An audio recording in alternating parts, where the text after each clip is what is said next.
So 20 days of October have gone by in a hurry, and thanks to me forgetting my charger at school while being on holiday, I haven't had a chance to do as many reviews this month as I would have liked to.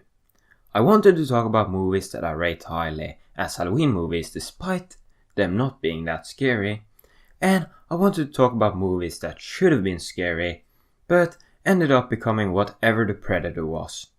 So, you'll only get 2 Halloween videos this year. And yes, the Predator counts as one because it takes place on Halloween. The other movie is the one I'm talking about today, Paranorman. Paranorman is often overlooked because of 2 other movies. The trailers made it seem like it was going to tread a lot of the same ground that The Sixth Sense had done. And it had to live up to the phenomenon that was Laika's first feature film, Coraline. Most people expected this movie to be bad. They thought it was impossible to capture lightning in the bottle twice. And most people agree that it's up there with Caroline, but they don't know if it's better or worse. In Hessel's opinion, Coraline is way better, and that's a fine opinion. But the only opinion that matters on this channel is mine, and I think that Paranorman didn't just live up to Coraline, it surpassed it. Why? Well, mostly because it felt more adult. Now, I'm not saying that being childish is a negative, but this movie had the spirit of a G-rated movie, with a surprising maturity in its storytelling. The movie doesn't play it safe to fit its audience. It asks the audience to adapt to it. It never talks down, there's no story element that comes right out of the blue, and the way the movie unravels shows mastering of storytelling.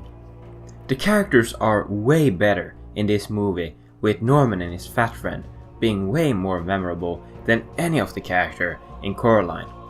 Well, except for the other mother. And the villain of this movie might be one of my favorites ever.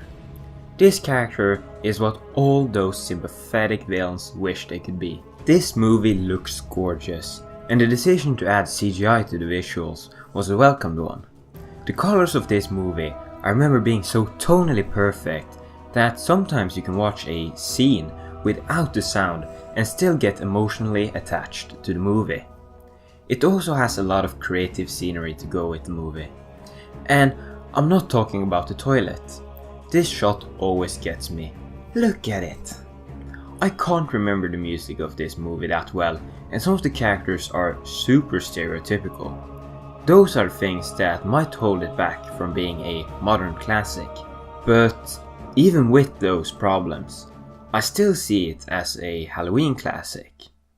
I know what you're thinking, a kids movie with animated zombies that don't have a scary design, how can this become a staple of the holiday?